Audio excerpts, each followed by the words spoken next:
Om Varnānāṁ Rasānāṁ Chandasāmapī Mangalānāṁ Chakartāro Vande Vāni Vinayakau Sadhāshiva-samārambhāṁ Sankaracharya-madhyamāṁ Asmadacharya-paryantāṁ Vande Guru-paraṁparāṁ Nīlāṁ-bhujashyāmala-komalāṅgam Sītā-samāropita-vāmabhāgam Pāṇo mahāsāyaka-chāru-chāpam Namāmi Rāmam Raghuvamshanātham.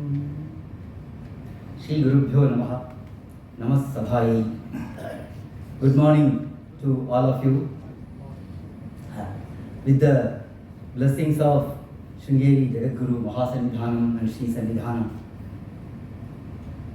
you all have been listening to some great sessions as part of this Vedantic retreat in English. So as part of that, today let us dwell on the meanings of this great stotra called the Prātasmaraṇa-stotram. So before I begin, I offer my utmost humble salutations and pranams to all the great acharyas and gurus of the Vedantic tradition, from whom I have learned this Vedantic texts and the wisdom. So if you find something very good in this talk, something useful, all the credit goes to them, it is at their feet. If you find any mistakes or some wrong ideas, all that is mine. So I especially offer my salutations to Swami Tattvavidananda Saraswati, whose translation of this stotra I have given in the handout. I am very happy that the organizers, I think you have been chanting this stotra since yesterday. So you are already familiar with the wordings. So that makes it very easy for us. Because the focus of this session is to really dwell on the meanings of the stotra. But being familiar with the words is really very helpful in appreciating and understanding the stotra. So when we say Vedanta Shastra, what exactly it is? It is really a study of human existence, its meaning and its purpose. When we hear the words Vedanta, Advaita philosophy, it sounds so remote and so distant. Something very, very complicated, something very ancient, old and all that, archaic. But what is Vedanta? Vedanta is really all about you and me. Our lives, our fears, our struggles, our existence. So that is exactly Vedanta. So if we go with this approach, it is the study of our very being. So if we go with this approach, Vedanta becomes very simple, practical, and approachable. In fact, we all know that the human life and human existence is very complex. The kind of problems, issues that the humans as individuals and humans as societies collectively are facing are enormous, tremendous. It's very, very complex. But then, Vedanta is one great philosophy which really gives you a wisdom and explains this whole phenomenon in its most glorious simplicity. Da Vinci, the great scientist, said, simplicity is the ultimate sophistication. So that quote very well suits to Vedanta, if you really see it. I told you that Vedanta is really about you and me. Is it just like some kind of, a popular quote? No. How does the Brahma Sutra Bhashya of Bhagavan Sankaracharya starts? Yushmad asmat pratyaya gocharayoho. That's how it starts. Yushmad asmat, meaning you and me. The content of concepts behind you and me. That's how he starts his Bhashya, abruptly. There's no formality or, any high-sounding decorative words. This is how you and me, that's how Acharya's Bhashya starts. So, Bhagavan Sankaracharya, I'm sure you have been hearing about him a lot since yesterday, about the Prasthanatraya and the great Bhashyas of Bhagavan Sankaracharya and the Prakarana Granthas, which are the simple expositions, and also Stotras. See, Stotra is a very popular literature form in our Hindu tradition. In fact, every child from its very early childhood is taught Stotras, Gajananam Bhutaganadi Sevitam. So this is a genre that is very familiar to all of us. We have been learning and chanting many Stotras. So Bhagavan Sankaracharya has also expressed the Vedantic wisdom in the form of many Stotras. Of course, there are scholarly opinions about whether he really authored all these Stotras and all that. But the tradition holds that he authored many of them. Especially Stotras like Dakshinamurti Stotra, Lakshmi Narasimha Karavalamba, Vedasara Shiva Stotra, Shivananda Lahari, Saundarya Lahari, Shatpadi Stotra. So there is some very unique thing about the Stotras of Shankaracharya. See, normally when we see a Stotra, it has the Guna Mahatmya Kathana of the Devata that is spoken in the Stotra, right? So how beautiful the Devata is, what are his great qualities, the crescent moon on the head, or the Shankha Chakra, Gada Padma in 4 hands. So all this is meant for Upasana. So when you do a Upasana of a particular form, so the Stotra is a great aid in visualizing the form and the qualities, the Mahatmya, greatness of the deity, so that our mind gets engaged in the Upasana. The unique thing about Shankaracharya's Stotras is that, along with these, in the Stotras that are meant for the Devatas, there is also Vedantic wisdom pregnant in all those Stotras. So that is the beauty of. In fact, you can see that that is his signature in all those Stotras. So this particular Stotra, Prātasmaraṇa-stotram, it contains the quintessence of Vedanta, you can say. In fact, as part of the sentimental devotion, bhakti is essentially sentimental devotion. Acharya expresses Vedanta, but there are a few Stotras which are like pure Vedanta. So this is one such thing, where the quintessence of Vedanta, the whole Stotra is that. And as you see, it is Prātasmaraṇa-stotra. So the first shloka says Prātasmaraṇi, and the next is Bhajami, and the third one is Namami.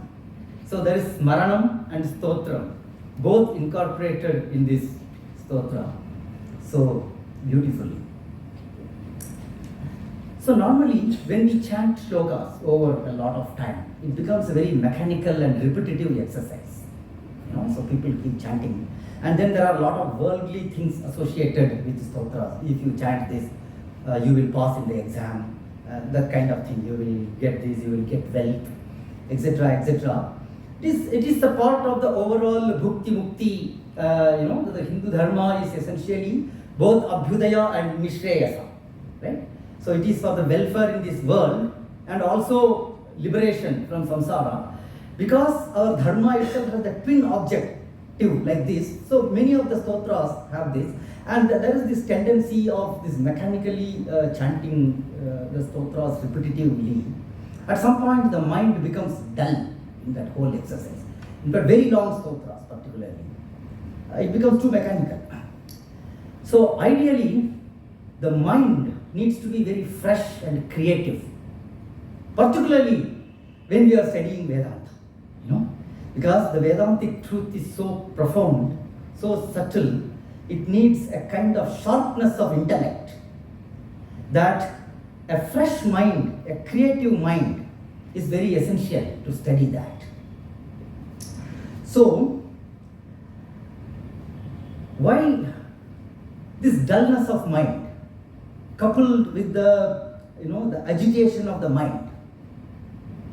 Because most of us, we are in a worldly life, right? So we get up in the morning, we have our regular routine, we go to work, and along with that we also have some devotion and other things. So this sense of devotion also becomes a bit mechanical and repetitive. But this stotra especially, and such Vedantic stotras, they have to be, of course, chanted and recited with the sense of devotion. But that sense of devotion is born out of the understanding of the meaning of the stotra. So that is. So with that, it really makes our mind fresh and creative instead of making it dull. It actually has the opposite effect when we. So this genre called Prātasmaraṇa, there are many such stotras. Prātasmaraṇa, Lalita, Vadana, Ravindam, that's Lalita Pancharatnam. And there are some other stotras like Karagre, Vasate, Lakshmi. Many of us are used. So when you just get up in the morning, you see your palms, right? And Samudra Vasane Devi, Parvatasthana Mandale, before stepping your foot from the bed, you chant these stotras. These are part of the regular routine. So because it is an already popular thing, Acharya thought of bringing Vedanta into this. Okay? So this stotra is to be chanted immediately after waking up. Why? Because immediately after waking up, the mind is naturally fresh and creative. And of course that depends of how well you have slept also.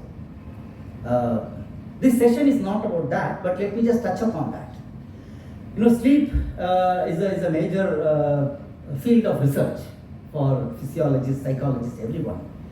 And in the Western psychology, while talking about the quality of sleep, they talk about alpha sleep, beta sleep, these kind of things. They all have some relevance on that. And in our own tradition, Ayurveda and yoga, they have some great insights on the sleep. But if you really see the essence, we can understand it from our regular Triguna framework, Sattvic, Rajasic and Tamasic. So normally most of us are all through the day involved in activity, which is Rajas. So the mind is constantly agitated. So when the time for the sleep comes, that the mind needs to get out of that agitation and it has to unwind so that it can go into the sleep and get the much needed rest. But it is unfortunately, it doesn't happen to quite a few people, and so the kind of sleep they get is all Rajasic sleep. So the sleep is disturbed, and there are dreams, good dreams, bad dreams. So it is not like a very deep, completely calming sleep. So Rajasic sleep. So in some cases, when people eat some very heavy food, or consume some intoxicant kind of thing, they just sleep like dead, is what they say. But that is tamasic sleep. It is born out of dullness. And even after waking up, that dullness lingers on for a lot of time. So ideally what we need is sattvic sleep, where the mind is naturally calmed down. So again, there are many techniques, so-called. Basically, it is just regular healthy habits, right? Start unwinding your mind. Go for a walk. Have some pleasant thing before going to sleep. Then the sattvic sleep. So when you wake up from that sattvic sleep, mind is naturally fresh and creative. And when we contemplate on such stotras, we really can, it becomes a very meditative experience, the Prātasmaraṇa. So with that introduction, let us get into the stotra now. So you have been chanting this. The first shloka, Prātasmaraṇa hṛdi saṁsphuradātmatattvaṁ. That's how it starts. Early in the morning, I contemplate on a tattva. See, it says contemplate. So it is essentially a mental exercise where the mind is fully involved, smarāmi. So smaranam is essentially a mental activity. This, what I contemplate on? Contemplate on a tattva. Tattva is reality. What tattva? Atmatattvaṁ, reality of the Atman. So, is this Atmatattvaṁ? So, do I really need to keep a lot of books so that I can start contemplating on the reality of this Atman? You know, before contemplating, you need to know a lot of things about it. If you want to contemplate on Big Bang, you need a lot of background in physics to even understand it. So, the reality of the Atman. So, do I really need to have all that? What is its nature? Hṛdi saṁsphuradātmatattvaṁ. So, this reality of the Atman, it is hṛdi saṁsphurat. It is pulsating clearly in the heart as I, aham, you know, naturally. So this reality of the Atman is something that is pulsating in the heart as I continuously. On that reality, I contemplate. Is what the Acharya says. See, this is, so the word hṛdi is very important. Heart, pulsating in the heart. Because many of us, particularly in the modern age, have become more of a head people than heart people. You know? Still, if you go to some villages of India, or when you talk to some very elderly people, you really come across people who are completely heart people, very innocent. You know, so naturally their heart is soft and it can get the feeling very easily. But many of us have become head people, so we really the opening up of heart happens, does not happen at all in the case of quite a few people. It's a problem, and you have to make a lot of effort. In fact, in olden days and in our tradition, people used to naturally appreciate poetry, right? So poets used to live even in some remote villages. But nowadays, even some very highly educated person cannot appreciate poetry. You know, poetry is such a natural thing, such a beauty in the language. Why? Because the person has become so much head person that his heart cannot open up to the poetry. So this is hṛdi saṁsphurat. This is pulsating in the heart as aham. So this is a feeling that I am, particularly after waking up. This feeling is very strong, right? So what is the first impulse that someone gets just after waking up? Oh, I exist. You know, I am there. Aham Brahmaasmi. I am there. Everything else comes after that. Okay, you have to brush the teeth, all that. Go about the course. So this pulsating of the I feeling, it happens all the time, of course. But it is very potentially felt at that moment of waking up. So that's what that first line means. This reality of the Atman. So tattva. See, a person who is into Vedanta always seeks the tattva, reality, right? So he doesn't want to look at just appearances. He doesn't want to look at, what is there outward. So tattva is reality. What is the reality? What is the reality? In everything, in the whole world, in my own experience, what is the reality? That is Atma Tattva. So in the world of, I said that this Stotra has the quintessence of Vedanta, right? So if we start explaining each and every phrase in this, it amounts to explaining the whole Vedanta philosophy. I'm not going to do that, because some of these concepts are very familiar to you already, right? We just need to bring that to the mind. So what is this reality thing? So in the world of ornaments, so you have necklace, you have earring, you have ring, you have the waistband, all that, different ornaments, different names, different forms, very shining. Some of them have dull shining. Nama Rupa, a lot of multiplicity. But ultimately, what is the reality in that? Gold. Right? So, Hatake Kanakadivat, Atmabodha says that.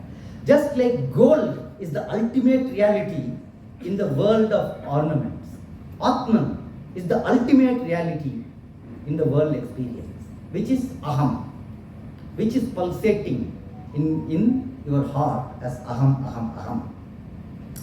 So that I contemplate upon.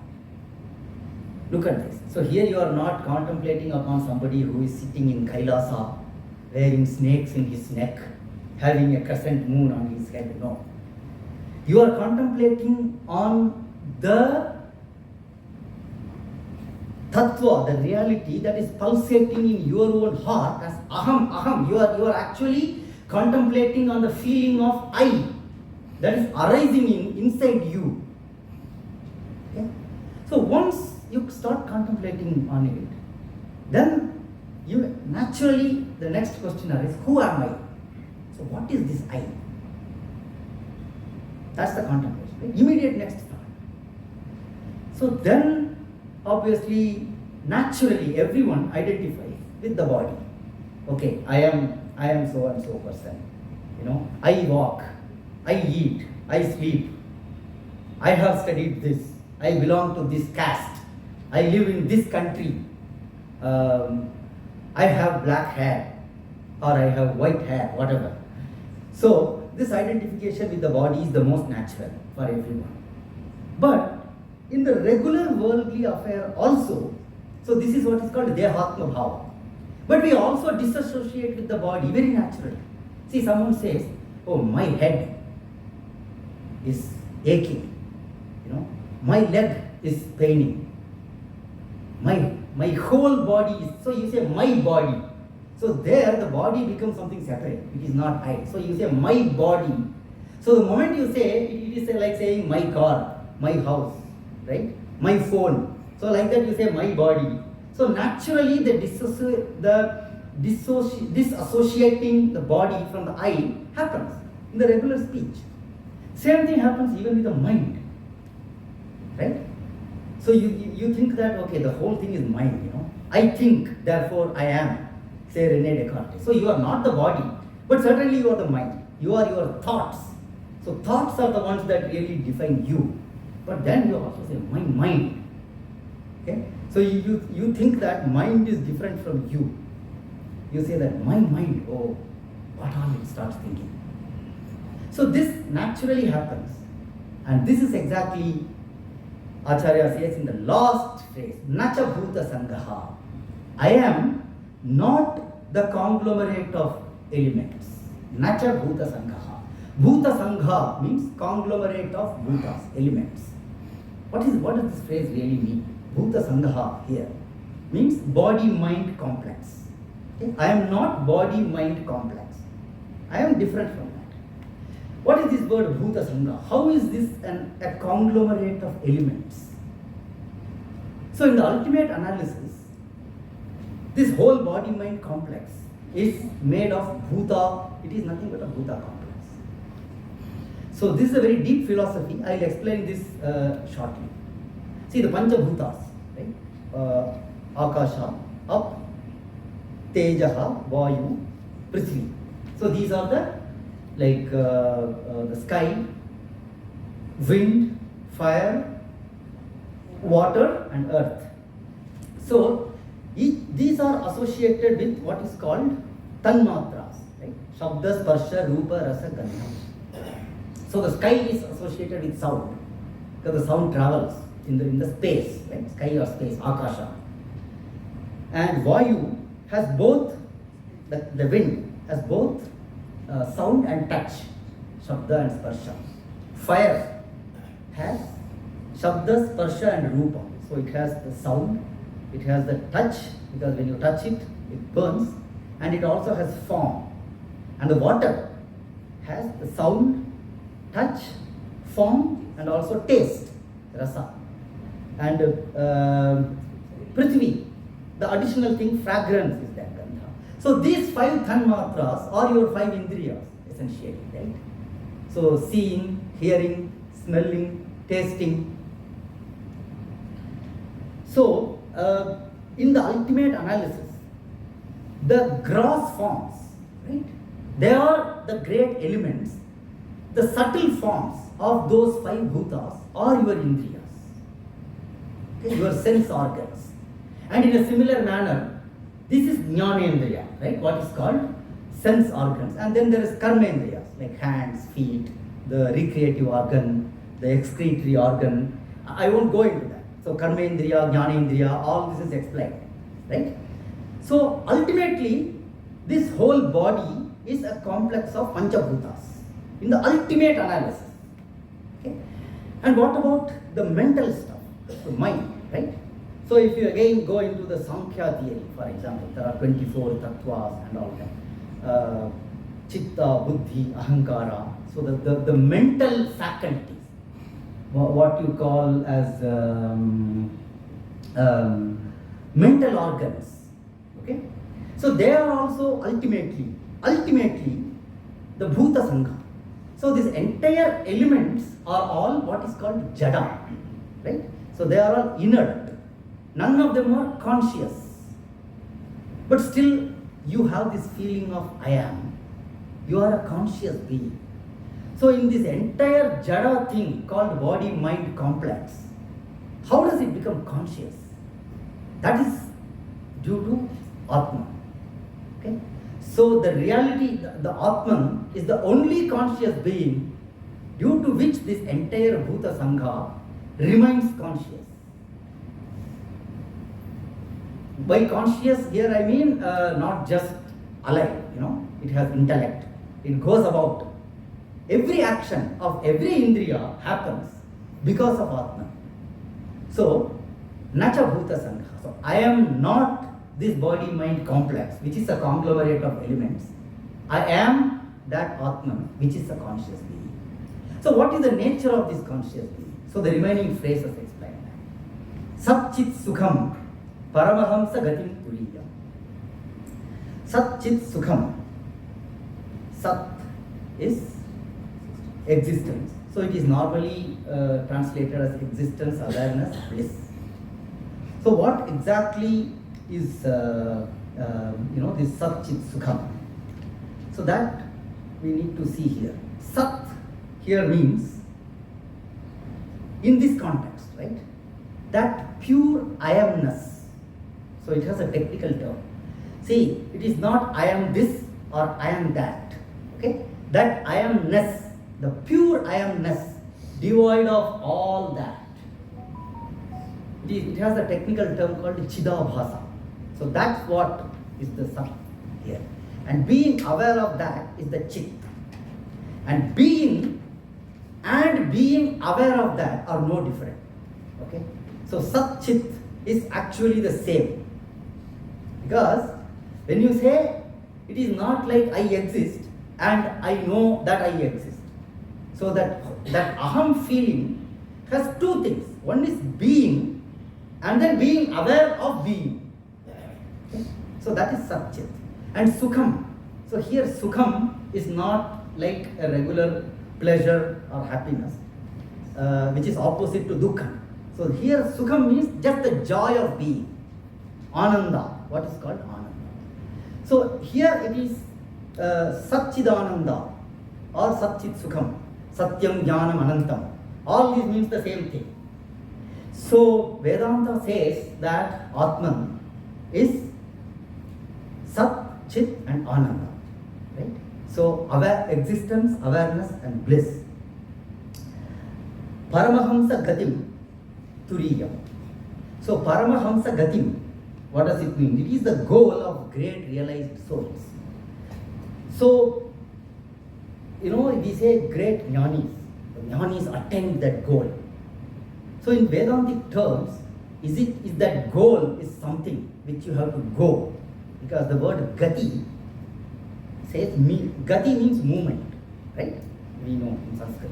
When you say Paramahamsa go, it is a place where all the Paramahamsas go So does it really mean a physical location? No.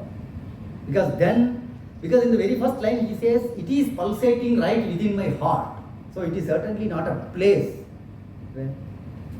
Right? So gati here simply means the realization. So according to Vedanta, the moksha or liberation is what is called prātasya prapti. Right?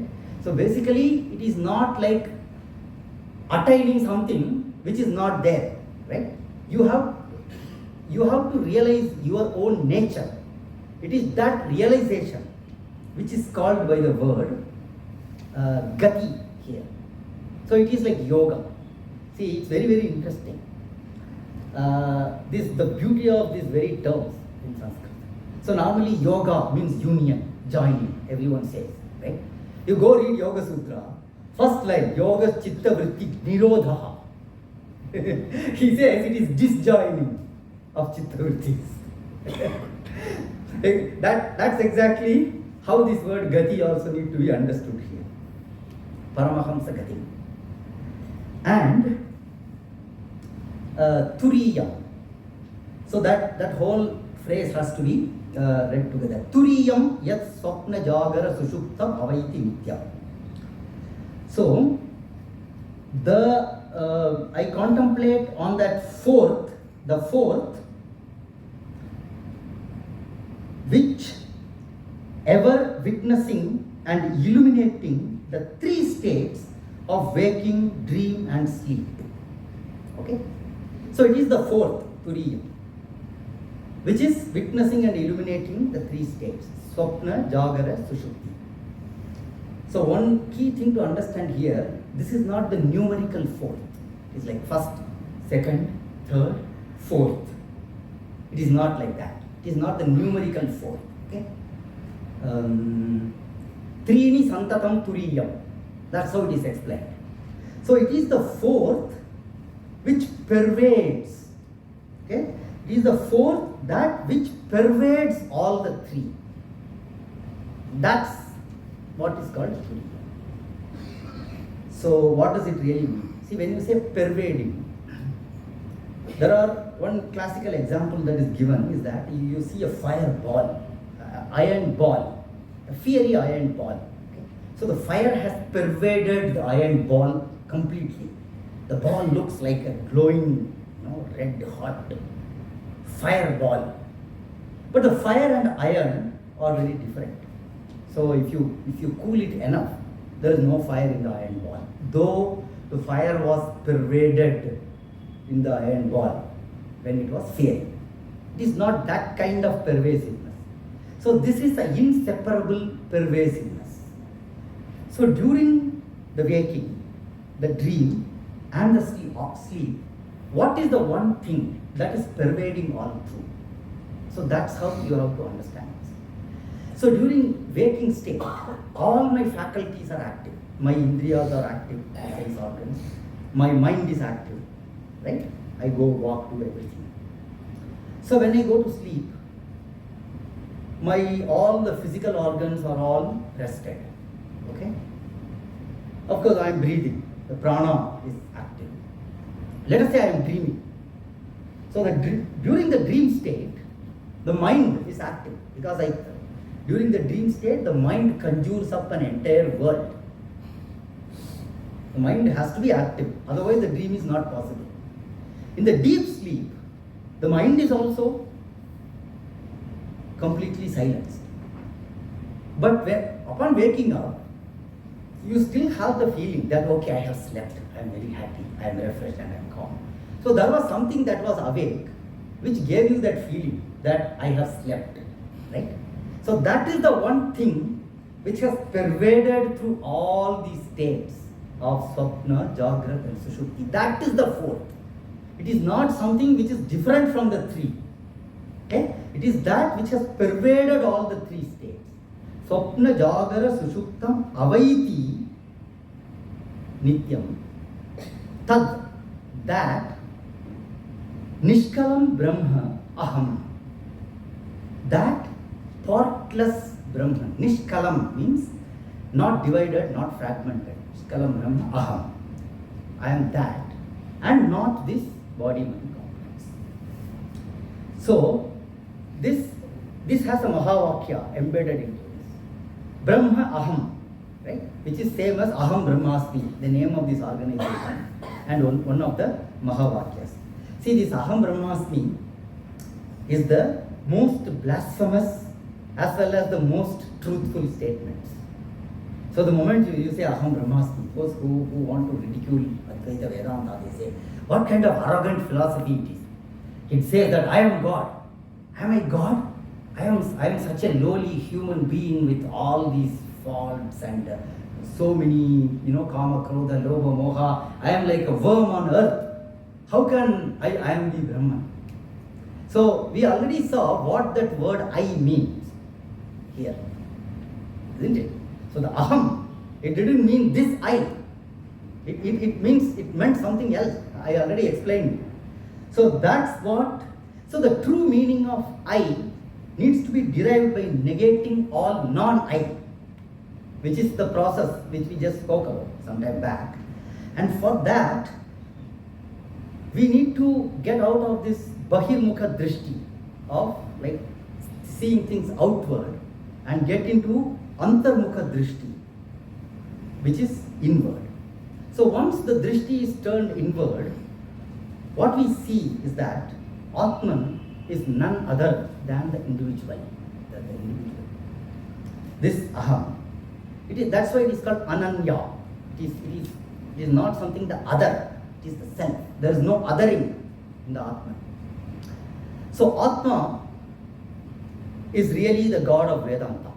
You ask, what is the God in Shaiva religion? Shiva. What is the God in Vaishnava religion? Vishnu. Shakta religion? Shakti. What is the God in Vedanta? Atman. And Atman and Brahma are same. So Atma is the real God of Vedanta. And the realization of Atma is the religion according to Vedanta. Okay? So when you really come to the core philosophy of Vedanta, this is the truth. Everything else, the upasana and all are important. They have a value. So that's what this first whole shloka is about. So just to summarize, upon waking up, I contemplate upon this pulsating Atma Tattva. The moment it pulsates, I. What is this I? Oh, this is not body-mind complex. It is this Brahman, which is pure Satchit Ananda. So that's the summary of this shloka. Now we will go to the next shloka. Pratar bhajami manasam vachasam agamyam. Vacho vibhanti nikhila yadanugrahena. Yam neti vachanair nigama avochans tam deva majamachyuta mahurakyam. So you have read I'm sure you have read through the meaning once. The handout was given to you. If you see, there is one word repeating all the first three sentences. What is that word? This word. The word is repeating. Manasam vachasam agamyam. Right? Vachas. In the second line it says Vacho vibhanti nikhila yadanugrahena. In the third line it says Yam neti vachanair nigama avochan. So the word is coming in all the three lines. And if you have read through the meaning of this verse, it's completely paradoxical. What it says in the first line is completely opposed to what it says in the third line. And the middle line is somewhere in between. Very interesting. Before, let's get to this. So the words have amazing power. Okay? We need to realize that. Shabda Shakti Achintya, says our tradition. Words have amazing power. This entire edifice of language is built upon words, right?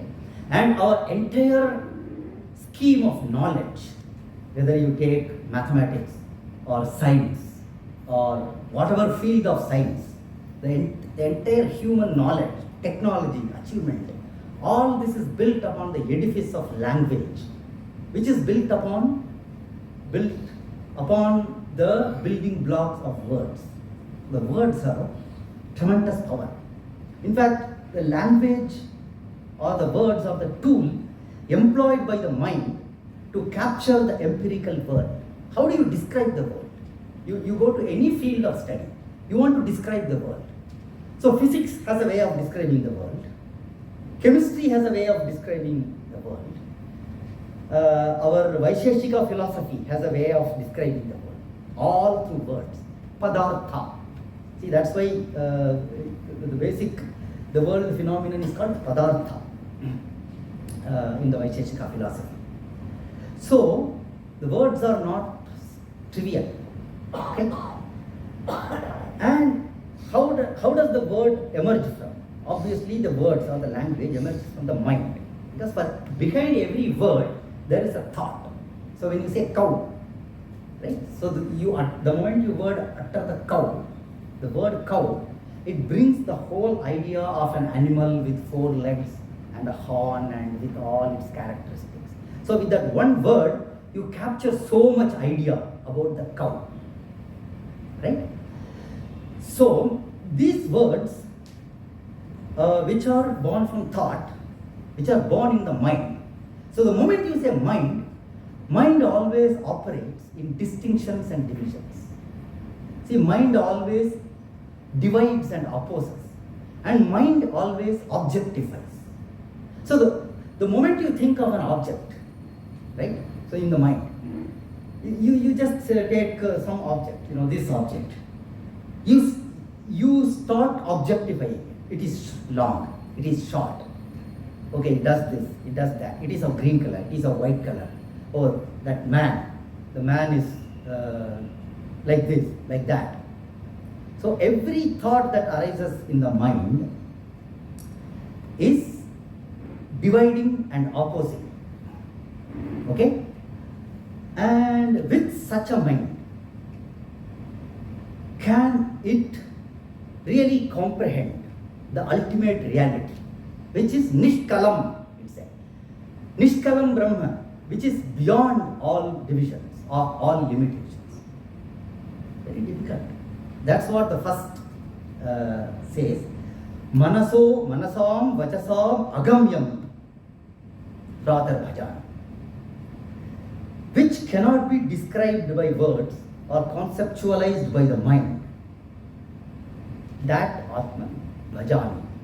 So bhajami here, if you go to grammar, bhaja sevayam. Basically bhaja means serve. Okay, seva.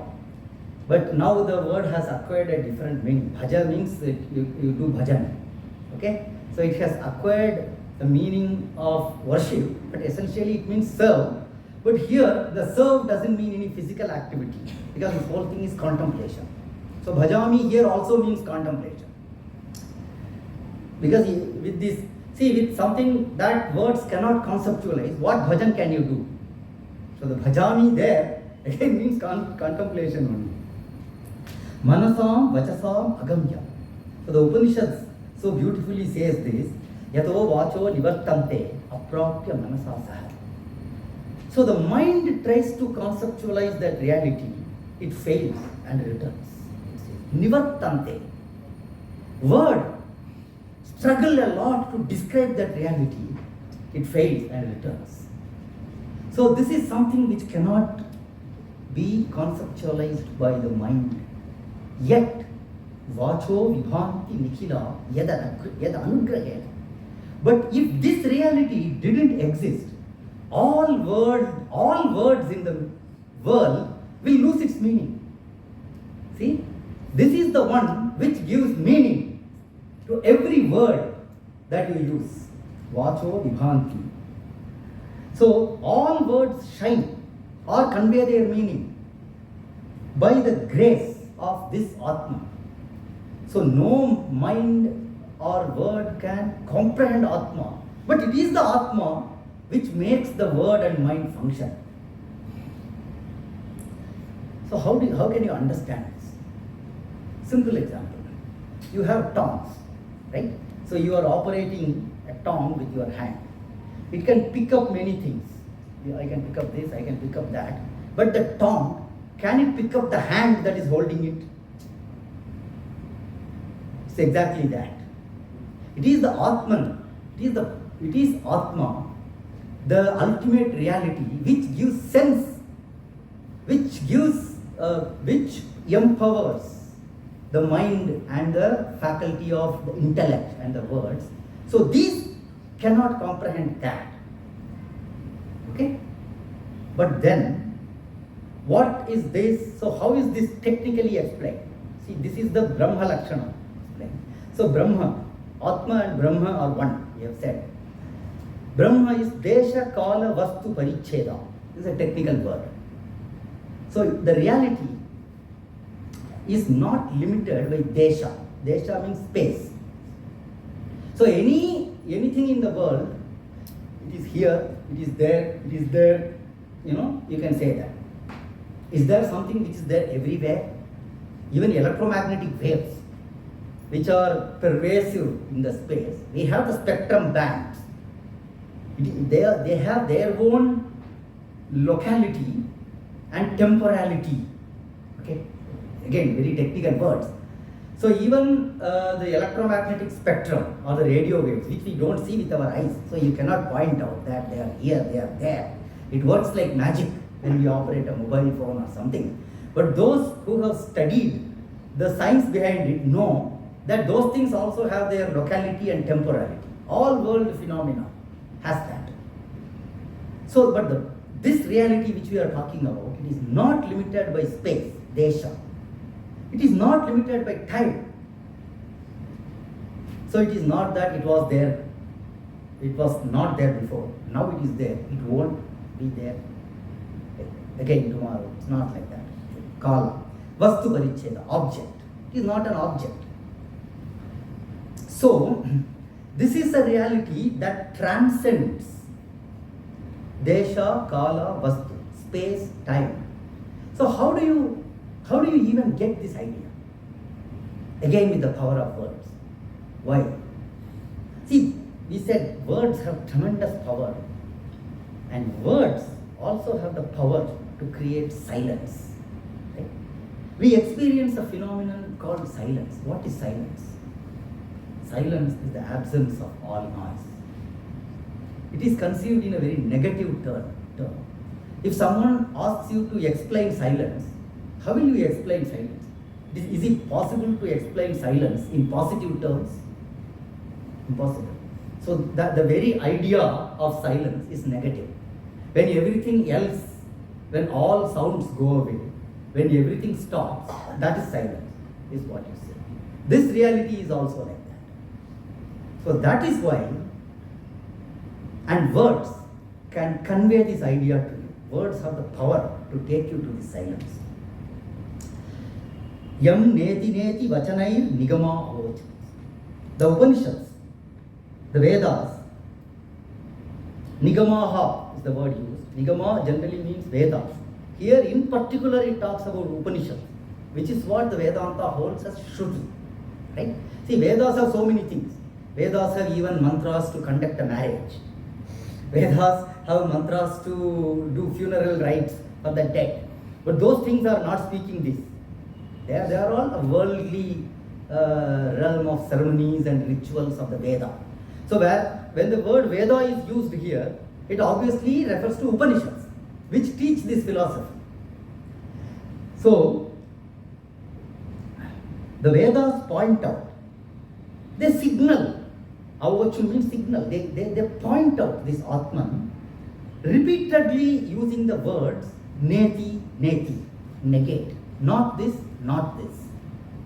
So with those words, Upanishads point out this reality, is what he says. So, how do Upanishads do this? Neti, neti. So, you take a word. I say time. Okay? So when you say time, it has a very clear meaning. We all understand what is time. Right? We all understand. Of course, the physics people understand it in a much more sophisticated way. And even an ordinary, what time, sir? He asks. Okay? Ordinary person. So we all understand time. Okay. The moment when someone says timeless, what does it mean? Just think about it. Timeless. I say, it's also a word. Timeless. What does it really mean? Can you really conceive an idea of what is timeless? Think about it. Whatever way you conceive. Is it even possible? What is timeless? Impossible. It's just not possible. So basically what I have done with that word timeless is that I took the word time and emptied its meaning. Okay, it is emptying. So I took it and then emptied its meaning. And through that I convey a very profound idea of emptying. Okay, so that is what is neti. So Bhagavan Sankaracharya has written on entire Atma Shatkam, Manobuddhyahankara Chittani Naham, Nacha Stotra Jihve, Nacha Grana Netre, Na, everywhere. Only the last line says Chidananda Rupa Shivoham. All the three lines are negative. Okay? So, this neti is nothing but that. It's emptying of everything of its meaning. And even after all that emptying, what remains? That is the reality. Okay? So now you ask, so basically, what you have got here is an unknown. It is the immensity of that unknown. Okay? It is not just the unknown. See, we use the word unknown in a very psychological sense. Fear of the unknown. In all the management lectures and all, they use that word. No, this is not that. This is not just unknown, it is unknowable. See, manasam, vachasam, agamya. It is not that it is unknown to X, but known to Y. No, it is unknowable. So when you are face to face with this immensity of the unknown, it is also unknowable. That is what is called one with Brahman. That's the Brahma Bhava. It is not just an experience. See, it is not a psychic experience. Vedanta doesn't consider that way. So, right? So the experience means it lasts for some time and then goes away. Okay? So the way, again, it's a very complex topic. I don't want to get into the technicalities. So this is a reality, tattva, which is ever present. Okay? Nityaṁ is why it is called. So these words of the Upanishad, the neti, how does, this looks very simplistic, whatever you say, you may say. It is, actually. See, when someone hears these words, the Upanishads, right? Not this. Brahman is agovatram, avarnam, achandasam, adirgham, akhrasvam, all these negative things. So a tamasic mind, which is generally dull and sleepish, is close. So boring. Just keep saying not, what is this? Right? A rajasic mind, which is always in the agitation and engaged in the activity, it is baffled and stunned. What is this? Not this. What exactly is that? It is baffled and stunned, and it rejects this whole thing as a silly idea.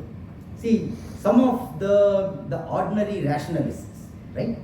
Not someone who are intellectually good, some superfluous rationalists, the so-called scientific temper people. The ultimate scientists know Vedanta. Okay, they understand Vedanta, they appreciate it. I am talking about the half-baked scientists. The ultimate rationalists also understand Vedanta. In fact, they love it. The half-baked scientists, half-baked rationalists, they hear all this, they simply reject it. Oh, what is this? They are just, Upanishad is just a word play. So that's what Rajasic mind does. But a Sattvic mind, a pure mind, it reflects on these words very deeply, and then it resolves. It slowly, the very pure Sattvic mind resolves into the frontier of knowledge, frontier of the known sphere of things, and it enters into that territory of unknown and unknowable. In fact, this Sattvic mind The pure, sattvic, sharp mind is the frontier between the known and the unknown. Okay? So when the mind becomes so pure and it studies this Upanishadic doctrine and does vichara, what is called deep contemplation, then it goes to a realm of unknown, and that is being one with the Brahman. So that is what the neti neti vachanai nigama ocha. And then what is the nature of that Brahman? Deva devam, ajam, achyutam, agryam, ahudo. So again, all these are positive epithets. See, this whole verse is paradoxical. So the first line said words cannot describe it. Second line said, oh, it is Atman which gives power to all the words. Third line said, the words of the Upanishads describe this. What kind of words? Neti neti. Negative words. And the fourth line says Deva Deva. So Deva here means organs. Okay? It's not, see, the direct meaning is God of gods. Deva Deva. So that way what you can say is that it is Brahman, which is the supreme power of all the deities, Devas. The real Vedantic meaning is that the Deva in the Upanishads actually means organs, the Indriyas. All our Indriyas, mind, they are all Deva. And that is why if you see even in the ritual it is reflected. You say that, okay, my hands or my eyes, I establish Surya. In my mind, I establish Chandra. In my arms, I establish Indra. Right? What does exactly this mean? So the Deva, in the Vedantic sense, Devas are not somewhere there in the outer realm. See, that's a different Shastra. Okay? So if you go to Karma Kanda, you have Indra, Varuna, Agni, etc., who are the actual, what do you call, Adi Bhautika, powers, the natural powers. But in the Vedantic sense, Devas are all this. Whatever is illumined by the Atma is Deva. Deva Deva. Aja, unborn. Because the moment you say timeless, no birth, no death ever exists. Aja. Achyuta, it never slips from this reality. It is not that it was in this reality now and then it slipped away. That's what is Achyuta. Agriya, meaning it is foremost of all. So that is this verse. Now we will go to the third verse. Prātar namāmi tamasah paramarka varnam.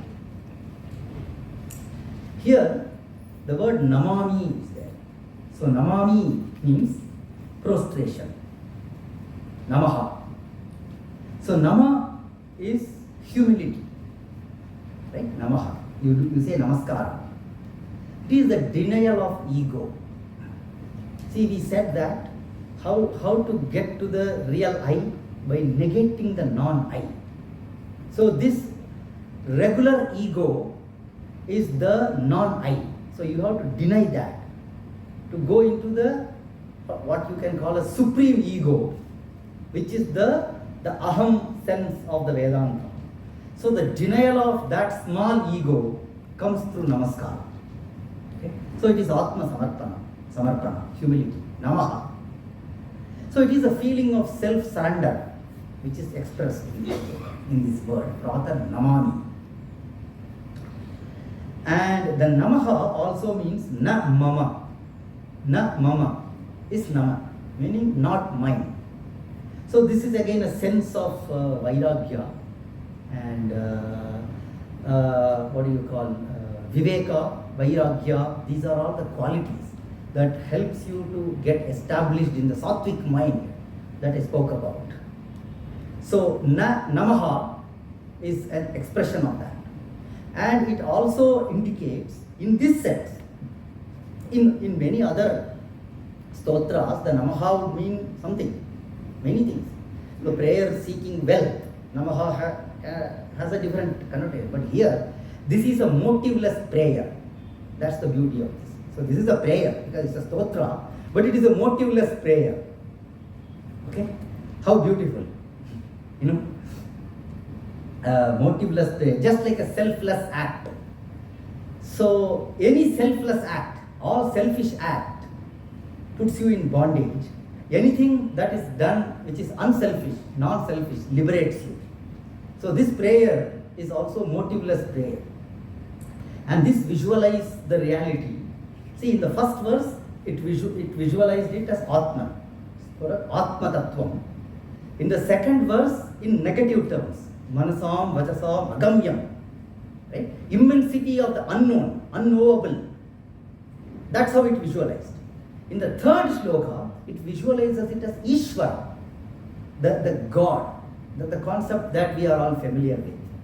So in the Vedantic, in the Advaita Vedanta tradition, there is no difference between Atma and Ishvara. Ishvaro Guru Atmeti, Murti Bheda Vibhaginaha, Yomavat Vyapta Dehaya Dakshina Murtaye Namaha. Right?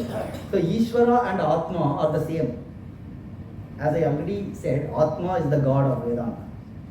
So here the visualization is as of Atma is done as Ishvara. So there is Namami, Pratah Namami. Tamasaha Param Arka Varnam. So Tamasaha Param Arka Varnam.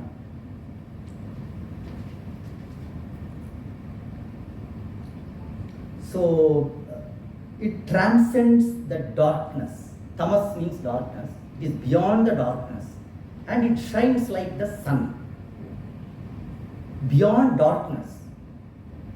Or Arka Varna means shines like the sun. It is not really the color of the sun. The Varna also means color, but here it refers to the shining. So the Veda says, Vedahametam Purusham Mahantam Aditya Varnam Tamasastu Pare. Same word. Tamasaf Param Arka Varnam. There it is Aditya Varnam. So here it is Arka Varnam. So the sun,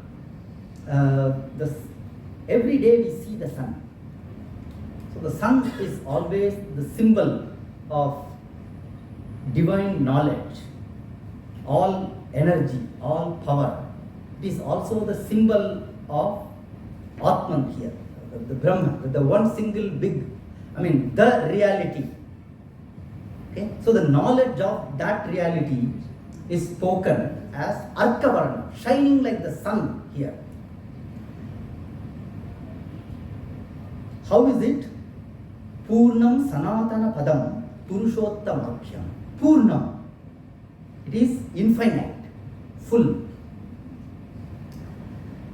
Sanatana Padam, timeless abode. See again words. So I already told you, it's very difficult to understand timeless. Sanatana literally means that. Sanatana Padam. Purushottamakhya. So it is given as like the word Purushottama. It is known as Purushottama in the. So this again a very technical term. There is no time to go into this, but you can study the Purushottama Yoga in the Bhagavad Gita, where the idea of Purusha is described, and then Purushottama is the supreme Purusha, okay, is described. So basically the idea of the individual jiva sense and the Paramatman which is antaryami in each jiva, but conceived together as a samashti.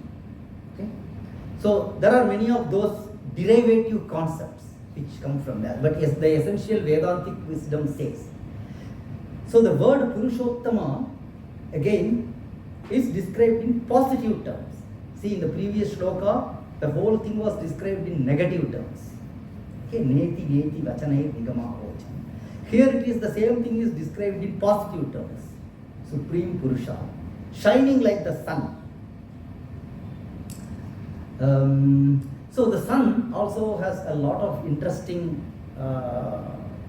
in fact the sun has been used as a metaphor all through Vedantic literature in beautiful ways.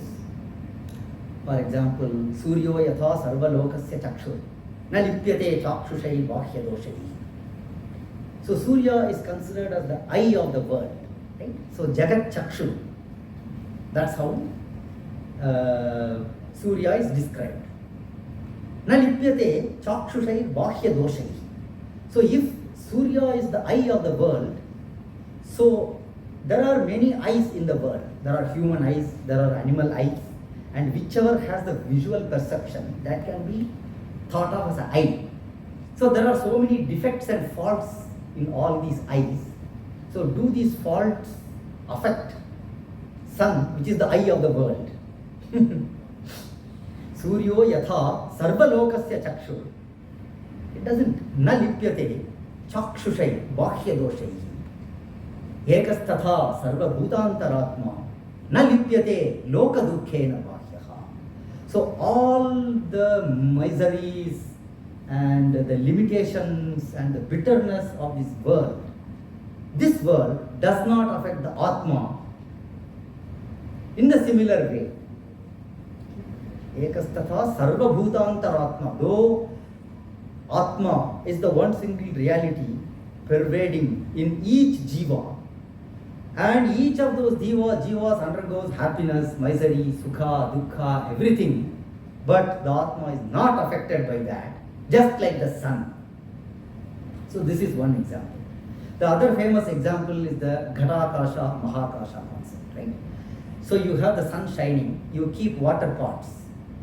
So there is the reflection of the sun in each pot. So the pot is slightly bigger, it has a bigger mouth. So the reflection looks slightly good, better. And there is muddy water. And even in that pot, the sun reflection is there. But ultimately, whatever things that belong to the pot or the water does not affect the sun in any manner. Right? So this way, so the Arkavarnam, so when you contemplate on that word, shining like the sun, all this is embedded in that. Okay? Purnam Sanatana Padam, Purushottam-vakyam, we have already said. And coming to the sun, there is another nice modern science-oriented thought we can contemplate on this. See, we experience day and night on earth, right? It's a very, very normal thing. So we say sun rises and sun sets, but it is the earth which keeps moving, we all know. So we superimpose the motion on sun, correct? The sun neither rises nor sets, but we superimpose movement to the sun, and we experience day and night.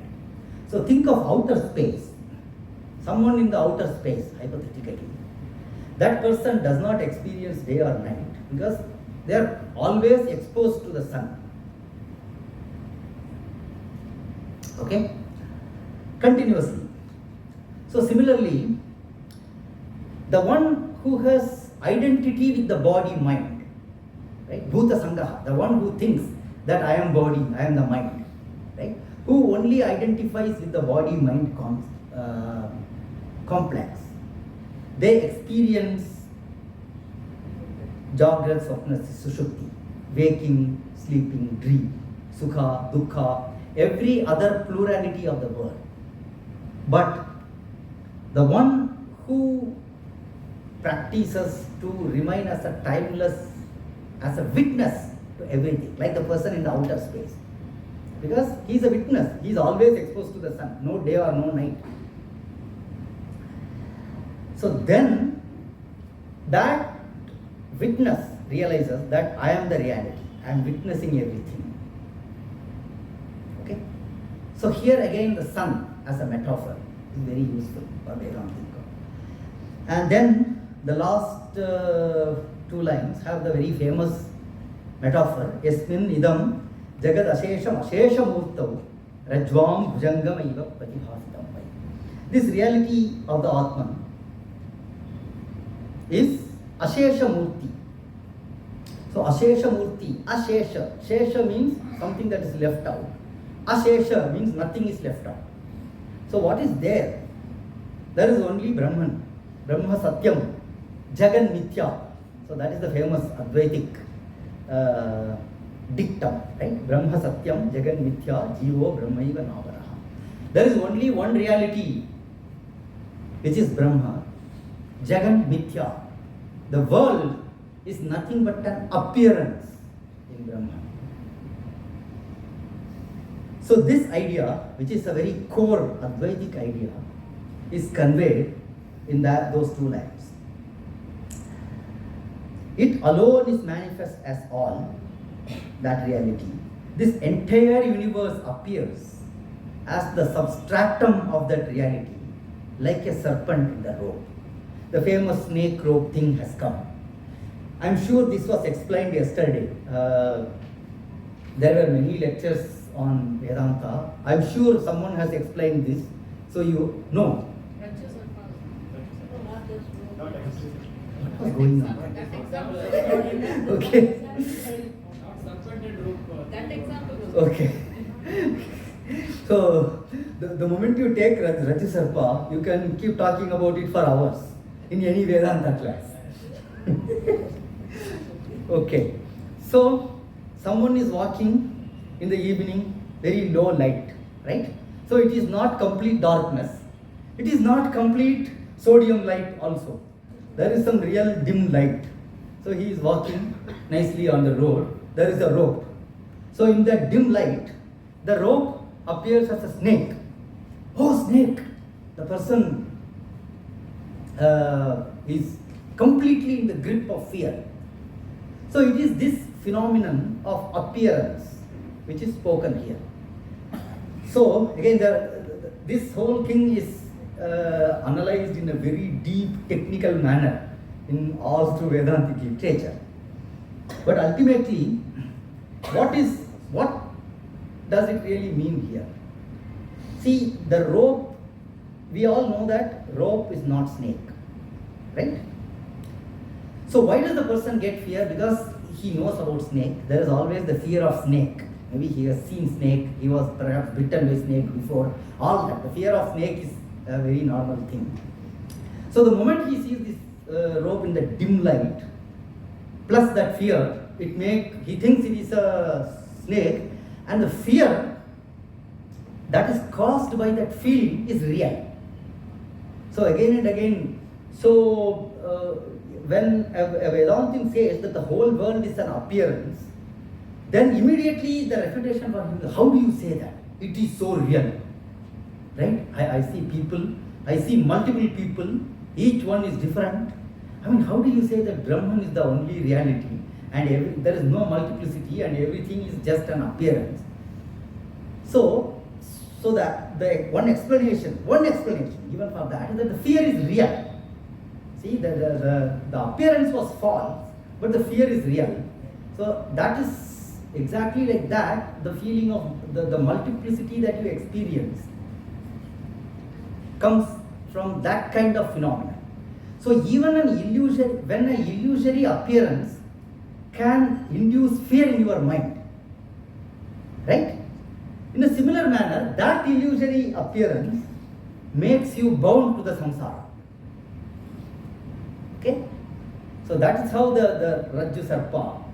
So the real thing that we see here is that we see the plurality of the world on the substratum. Substratum means adhara, adhishthana, or the only thing that exists.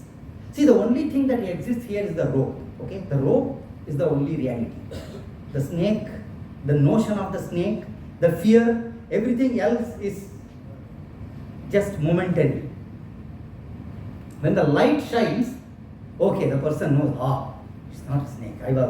Stupidly I was thinking it is a snake and getting fear. So the only thing that came in was light and nothing else. Okay, and the light was also there, it was dim. It was just not bright enough to tell you that it was only rope and not a snake. So similar manner, the Atma Jnana is not something which comes totally new, right? So every person, that Aham feeling is there. Okay, so I have to complete it. Okay, 2 minutes. So, just like the rope is mistaken for the snake, so the key thing is that the rope does not contribute to that mistake. See, remember that. Rope did not contribute and it is not affected by the mistake. Just because I think that it is a snake, does the rope become a snake? It can happen in a movie, in an animation, but not really. Right? And in the same way, that one reality, Atman, is unchanged. And why did I think it is a snake? That's an interesting question. See, I could always also have thought it is something else. I could have thought, for example, a garland. Why snake? That is because the human mind always has the sense of insecurity. Okay, so the avidya. So every being, every jiva has the karmic. So then you have to go to I told you, this stotra has complete Vedanta. So why does I think it is a snake and fear and not think as a garland and feel good? Because there is avidya. So our entire karmas have created vasanas in our mind. So the mind naturally, by nature, all people's mind have fear and insecurity and those kind of things, and that is why you think that you are bound and you are in samsara, you identify with body, mind and everything. You don't realize that you are nothing but the ultimate reality. So this is the stotra. I hope I have dwelt on the meaning as much as I can. It's a very deep subject. There is a phalashruti, just like every stotra. Shlokatraya vidam punyam lokatraya vibhushanam pratah kale pradhedestu sagachet paramam padam.